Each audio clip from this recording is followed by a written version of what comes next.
There's a quote that, I've seen a couple times. It goes something along the lines of, um, not endure, that's not the right word, but maybe experience mediocrity to fully appreciate greatness. And that's like the entire essence of any form of entertainment.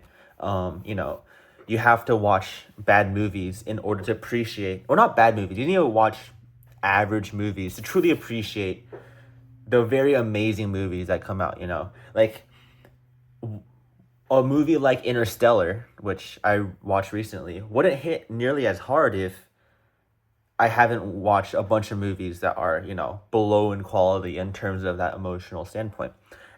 And so that's why, you know, I I don't like the sometimes I don't like the discourse in manhwa communities when, you cast away manhwas just because they are stale compared to a lot of other manhwas, especially in its own genre. Um, but um, they say that comparison is a thief of joy, you know, and in my opinion, it is, and like I think that in manhwa, the manhwa can only fall into three categories. You have your superior, the greatest, your A plus to S tier, and you have the drop instantly, like your F tiers and your low Ds, your D tiers, and then you have the middle, the conglomerate of just like C tier to like low A tier manhwas that, in my opinion, all kind of share the same space, Um, and so I read, um, the legendary hero is an Academy Honors student, you know, and it was good, somewhere in the B tier, in my opinion. Um, but like I had just finished reading I Killed an Academy Player, and when I'm reading it, it's Academy, obviously, and I'm just comparing it, constantly comparing it to I Killed an Academy Player, and I realized, what's the point of me comparing it? I'm not gonna enjoy the manhwa anymore if I'm just continue comparing it. And so I try to stop making comparisons, and I looked for things that I really enjoyed from the manhwa, um, and I'll get into that later. But quick review. Um, there's a guy in his former life. His name was Kyle, one of the great five heroes, and he regressed 5,000 years later as a kid named Leo Plov, and he realizes that the records of the four other great heroes, his comrades, are still up, but he has gone missing from the records. And there's like the name Kyle, but it's shrouded in mystery. People don't know if he's a fraud or if he was actually a hero, or he's like a poser who came in like years later to try to claim as being a top five, one of the five heroes. So he is going around exploring, and in conjunction with that, he is continuously fighting, like the underground, somewhat, evil organization Tartarus, who worked under Erebus, who was like the person he was fighting in his past life. Really cool concept, Um, but it falls short in many ways. I did say that comparison is a thief of joy, but I am going to compare it to I Killed the Academy Player just because I just read it. For the record, we're looking at like a B plus to A minus versus like a B minus to B. So maybe like two tiers, maybe one to two tiers in the middle. Um, and one way I like to think about manhwas as, when I'm rating them, is like a Pokemon based stat total. You have your HP, you have your attack, your special defense, your defense, and your speed. In manhwa, I kind of come up with five. I have world building, character writing, plot, um, art, and pacing. Those five. Um, and when you're comparing the two manhwas, um, how do I abbreviate this? Legendary Hero. I just abbreviated Legendary Hero. Legendary Hero falls short in terms of world building and character writing, and then also somewhat in plot pacing, in a little minute way. The art is fantastic, as most new gen manhwas are. Um, but maybe I'll get into my criticisms first because I'll try to keep it a little less critique. I'll try to critique it a little less because I think I kind of want to highlight like the good side because I think that's what's missing from a lot of discourse. So first, the character writing, apart from like a couple of characters, is very shallow. Nowhere does it dive deep into the fundamental characteristics and personalities. To give you example, when you travel to like the elves and like the fairy on that school trip, there was like the granddaughter of one of the councilmen who like didn't want, like, had refused to go back to the Elven Academy because she felt like she wasn't built for being a hero. And her, like, the point that she was making was that like when she was fighting the other like top student, like she felt like she was like actively being hated on because it was an intense fight and all. And then that kind of gets resolved by like a fight. Fights are like a really good way to resolve those kind of issues, but not when the fight is only like 2 chapters long and you don't endure that much hardship. And that goes into my second point. The pacing is in my opinion a little too fast, which honestly I rather it be too fast than too slow. I rather manga go like fast enough that I get all like the story instead of dragging on for like 20 chapters. Like, hold on, there was one manga that I remember just dragged on forever.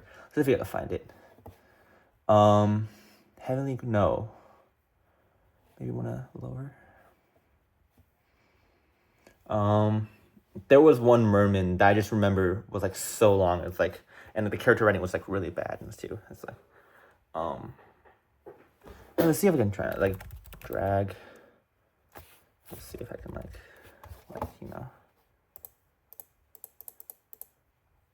Oh yeah. Oh yeah. It was this one.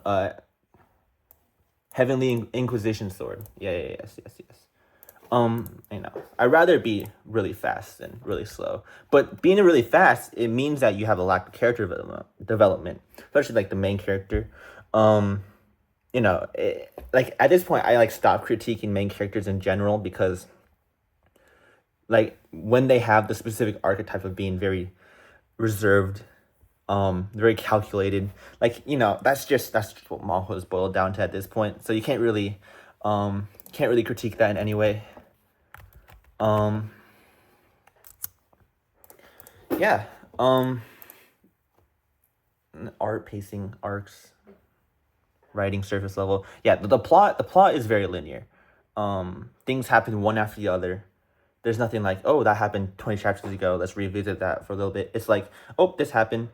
And it feels like the author was like writing it and storyboarding it as he was writing it. And there's nothing wrong with that, especially because the manga was, or like writing a light novel, is such a large project. So like I don't fault it. It's just, it's obvious when like you bring up a new character that was not alluded to at all, and it's like, oh, okay, no, well, coincidentally this happened. And that's one final critique.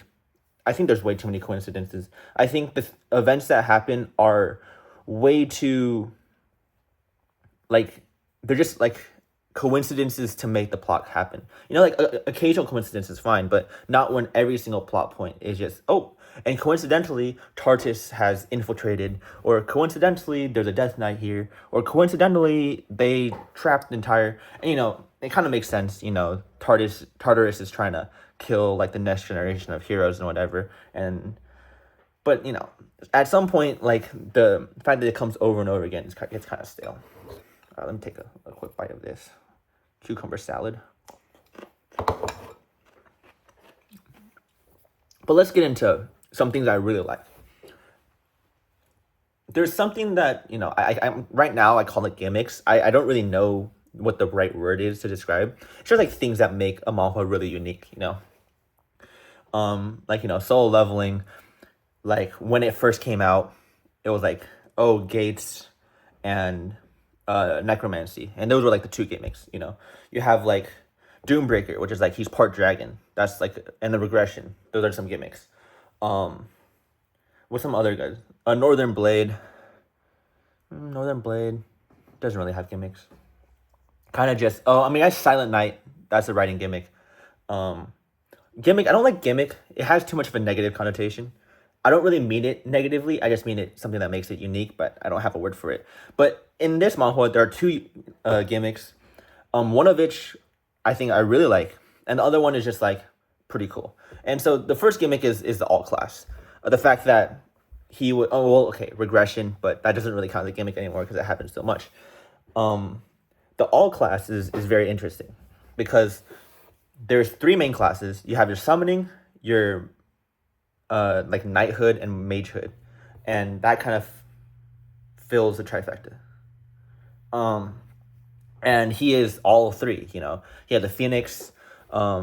He is like kind of inheriting one of like the most prestigious families, sword art, and he's a very talented mage. Not to mention he has, because he's an all class, it doesn't actually include just those three. It includes even more abilities like beast, not beast. What's beast? You know, he knows like elven star magic. I'm assuming that he'll probably like have like dwarven magic too, and he has the beast. What is it? Beast man, beast human, beast clan ability too. And I think that's pretty cool because you it's like a kind of like a jack of all trades, a master of none. But a jack, like the full saying is, the jack of all trades, master of none is often better than a master of one, and that kind of shown here. At one of the beginning fights, and there's like two fights that I remember distinctly, which I was like really like made me really excited for the manhwa, which was the fact that he was just cycling between different weapons. Like he had a sword and a dagger, and he was asking the wind girl, forgot the name, even though I like finished reading like this morning at 6 a.m. It's like 8 p.m. today. And he was like flinging swords and spears and everything. I was like, that's really cool. I was like, I've been looking for a manhwa where the main character just has like 20, 30 melee weapons and just cycles between them. And maybe that continues, but it's not really one of his strong points. The other, and this is what I really find intriguing, is the hero record, which is a way to relive past memories or enter different people's worlds to learn more about their worlds and to learn more about their magic. And I find it really cool that, you know, on his journey of trying to figure out why he was forgotten, he realizes that it's actually Tartarus, who are trying to take his hero fragments away, for some reason. Like, and so he and these two conflicts like kind of merge into one as one. And you know, it's really cool. I don't know how to explain it. I just found it really intriguing how you can go, you know, back to history, and back to the past. And I like how they interact differently to him because obviously he has that connection. So he's going to be able to, so it's naturally going to react to him more. Yeah. I wrote some character names down, like Selena Zedinger. That's like the family that the main character's cousins with. There's also Chloe, don't remember, Ice Mage. The Wind Girls, the two professors, Headmaster. You know, all these characters are, you know, like all right. They don't really have any outstanding qualities.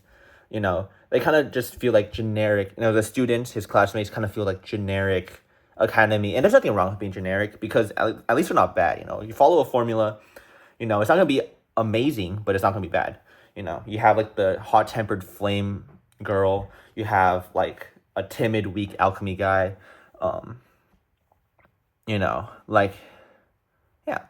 I mean, you have like the hothead beast handler who's like super jacked. An ice cold mage girl who wants approval. You know. Apart from that, no other comments. I'm actually very excited right now. They're on like chapter like 60 something. He's like in like the Beast Clans area doing like an entry test, even though he's not gonna attend the academy. yeah, I just, you know, you can't go into every manhwa assuming that's going to be amazing. Um, it's like the mediocre ones that keep you locked in, so that when you come across a gem, you can truly appreciate it. But I enjoyed it. I had a good time reading it. Somehow I stayed up to 6 a.m. finishing it, so it had to be at least somewhat good. If it was like the hero returns or Taming Master, I'm not staying up till 6 a.m. reading it. But yeah, that's it. Now I need to like think of like how to put like that amazing quote on. That quote was a bar. I was like laying in bed after I read it and I couldn't fall asleep, and I was just thinking, what is an insane quote I can use? And that was pretty good. All right. Thanks for watching.